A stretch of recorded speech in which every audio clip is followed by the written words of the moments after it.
Hello, welcome to Showman Gaming, and it's Dr. Showman, as you know, content creator, multiple platforms. Today we're going to be talking about the PlayStation 6.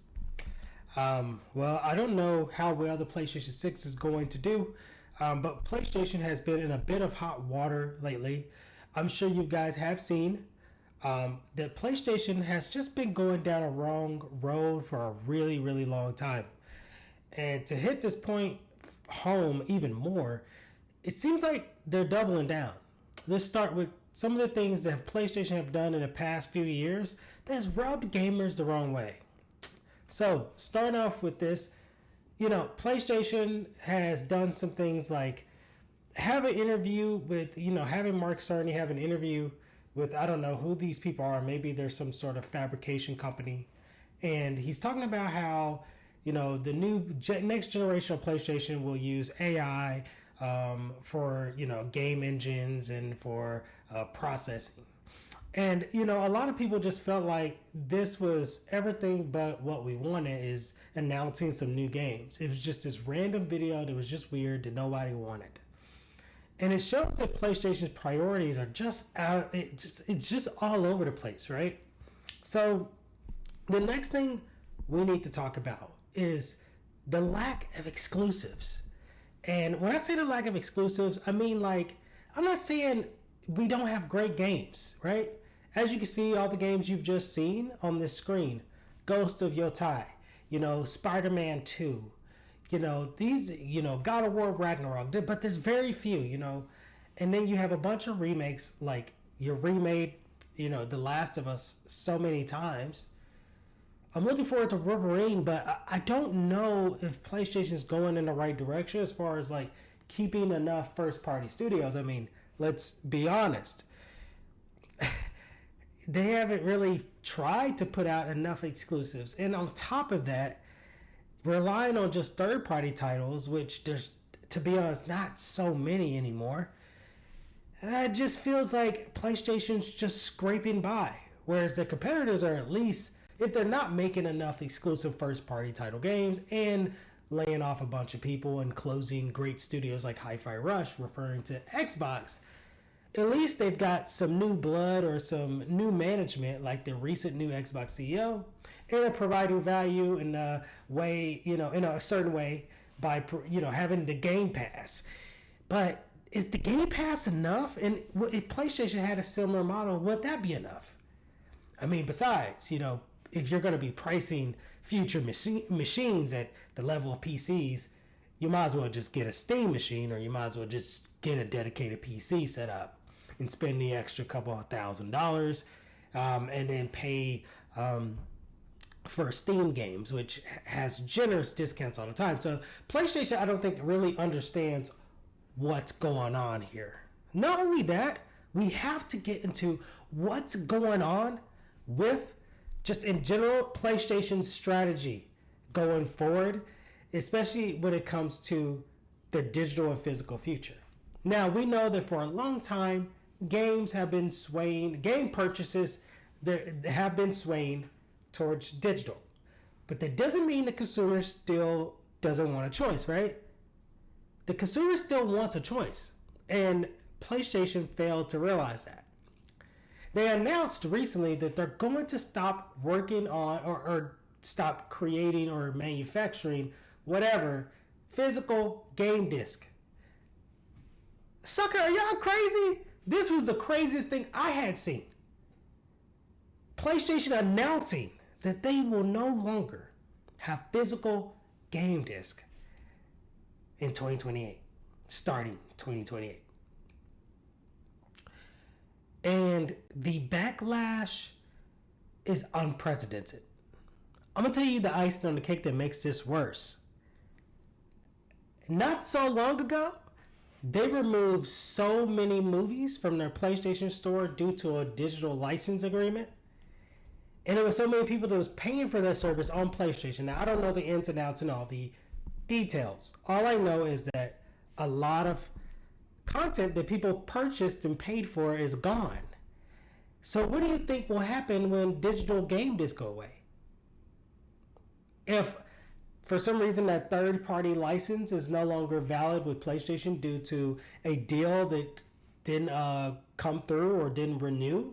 Does that mean you punish the consumer? But, you know, a lot of game industry experts argue you only have a license to play the game. You never technically own the game. See, the thing is, in the gaming industry right now, they're trying to treat media content such as movies and film like games. You have a license to play the game. And this is why I say even your favorite, you know, game studios who create great experiences like the recent GTA 6 that will come soon is not even going to have a game disc. They just went full evil corporate mode, you know? And Rockstar knows they kind of can get away with this because there's going to be a lot of people who are still going to get GTA 6. It will not hurt their pockets at all. Because, to be honest, a lot of younger generations that actually got their fix of... Like, we have to look at this in the context. GTA 5 came out back when I was 17. I'm now 30. So, let me give you some context. When GTA 5 came out, the thing about GTA 5 is that it came out at a time that was some of the new generation's first Grand Theft Auto game.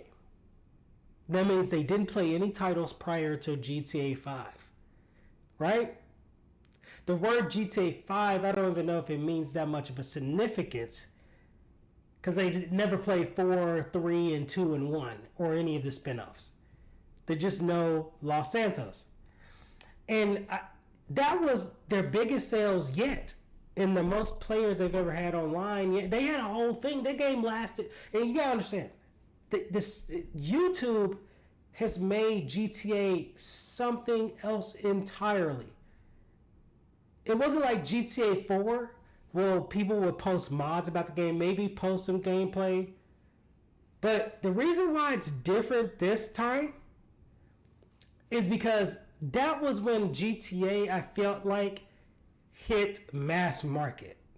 That means even kids was playing it. Arguably, you're probably thinking, what? Kids? Yes. Those YouTubers that made all those different videos, I'm looking at you, Quabble Cop.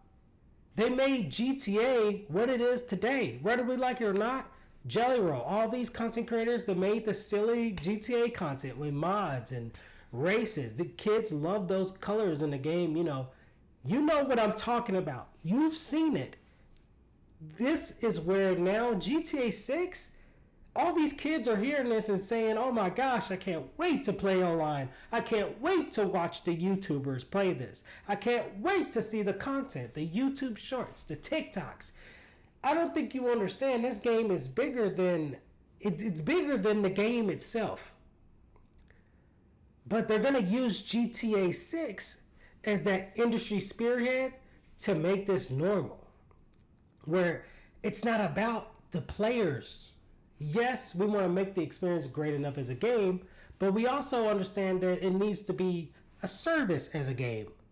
It needs to work with the streamers and the influencers and the content creators so they can pump as much content out of this game as possible, play it, it blows up, it gets out there, and it increases our sales, and maybe it ends up a forever game that we can make income off of for years to come.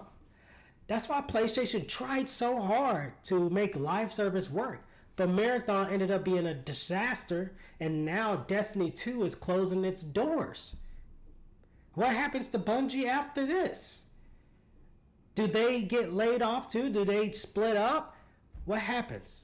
Meanwhile, you've got roadblocks you got developers from Saber Interactive making great, honestly decent Roblox games. Would you believe me if this game I'm playing right now that I'm showing you gameplay I made, this is Roblox? I still can't believe it. It's the first game that made me get on Roblox and actually sit there and play for hours. Okay? So I think we have to understand where the industry might go. It might crash, and when it springs back up, it might have that digital future anyway. But I have not lost hope, my friends. The reason why I say this is because I actually have a plan to build my own game system someday. I'm going to start with developing on UEFN and Roblox, and then slowly introducing my own dedicated PC hybrids similar to Steam, maybe even in handheld. And what I will do is I will figure out how to take the games that are made in Roblox and convert them to other engines such as Unreal 5 and Unity.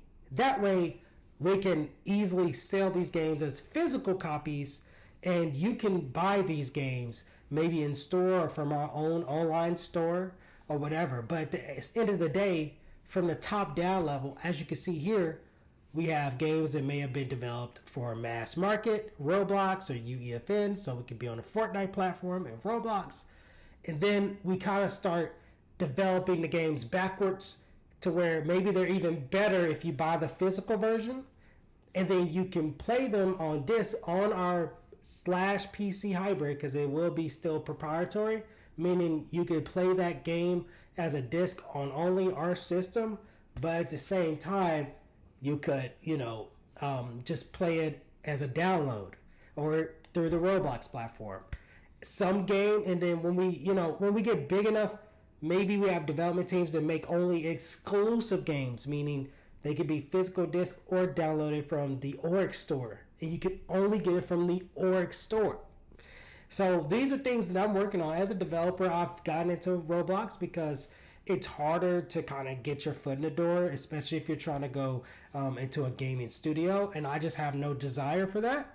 But I can see a future where new competitors rise out of these digital platforms, like new media companies rise out of YouTube. So the writing's on the wall. The question is, does PlayStation want to stay in a dominant position alongside Xbox and Nintendo? Or are they going to fall by the wayside and end up like a Sega, where they just end up with their games on every platform anyways? Who knows?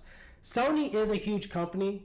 PlayStation isn't their only revenue, but I'm pretty sure PlayStation is their biggest revenue source besides like TVs and putting cameras in certain devices. I don't know. Maybe I'm wrong. I could look it up and do more research. But this is Showman Gaming. I'm out. Tell me what you think.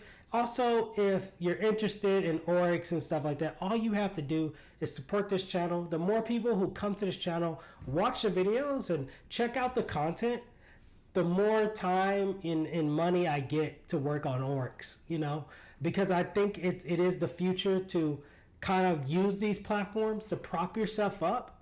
And, even if we don't become a main platform that competes with these big three, right? As far as being like a PC hybrid, or you could say even the big four, like the Steam Deck, PlayStation, Nintendo, Xbox. If we're not like in that vicinity, all I can see is that we still become another great game studio, because we're going to make great games. But it's, we're going to have to use these other methods, because right now the game industry is going through a lot, and we'd rather go earn Robux and earn V-Bucks and then take that money and then build real stuff. And on top of that, our content online can be money that helps us.